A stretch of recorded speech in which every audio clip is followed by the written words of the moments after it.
Hello मेरे प्यारे बच्चों, हम यहाँ पर रोटेशनल मोशन की बात कर रहे हैं। रोटेशनल मोशन में हम यहाँ पर आज जो क्वेश्चन देख रहे हैं उसमें रोलिंग के कॉन्सेप्ट भी ऐड होते हैं। क्वेश्चन में गिवन है a force of 49 newton act tangentially at the highest point of a sphere, और यहाँ पर गिवन है solid sphere, okay, of mass 20 kg kept on rough horizontal plane if the sphere roll without slipping. तो यहाँ पर हमको समझ में आ रहा है कि विदाउट स्लिपिंग का कंडीशन हमको यहाँ पर लगाना है, एक्सेलरेशन हमको फाइंड करना है। तो इसके लिए अगर हम रोटेशनल मोशन के लिए इक्वेशन लिखें तो सबसे पहले हम यहाँ पर देखते हैं कि एक फोर्स, जब ये 49 न्यूटन का फोर्स हमने इस पर लगाया तो डेफिनेटली फ्रिक्शन फोर्स पीछे की तरफ लगेगा जो उसके मोशन का अपोज करेगा। ठीक है, तो यहाँ पर और इस फ्रिक्शन और एफ दोनों के कारण ये जो स्फीयर है ये अल्फा एक्सेलरेशन से रोटेट करेगा।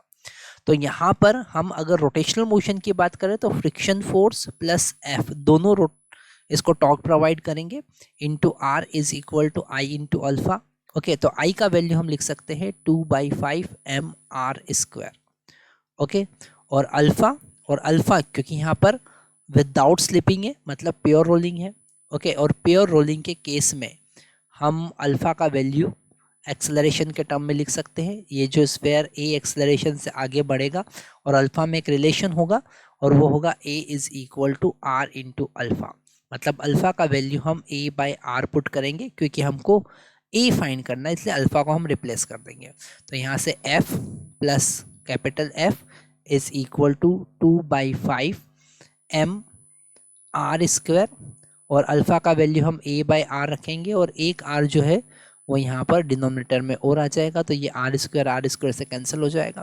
तो F plus capital F is equal to हमको मिला 2/5 m इंटू ए। अब हम लीनियर मोशन के लिए इक्वेशन लिखेंगे, और लीनियर मोशन के लिए जब इक्वेशन लिखेंगे तो हम यहाँ पर जो हमने फोर्स लगाया minus resistive friction force is equal to mass into acceleration लिख सकते हैं, है ना।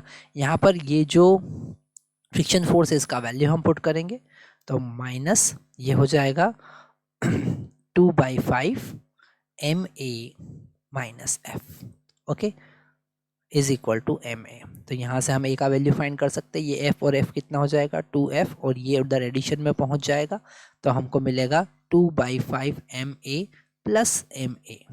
ओके, आगे देखते हैं यहाँ पर, तो इसको सॉल्व कर सकते हैं। f का वैल्यू कितना है, f का वैल्यू यहाँ पर 49 है तो 49 पुट कर देंगे, ये हो जाएगा 7/5। ओके, जब एलसीएम लेंगे और सॉल्व करेंगे तो 7/5 आएगा। m का वैल्यू यहाँ पर 20 है तो हम इंटू 20 लिख देंगे, और a का वैल्यू हमको फाइंड करना है।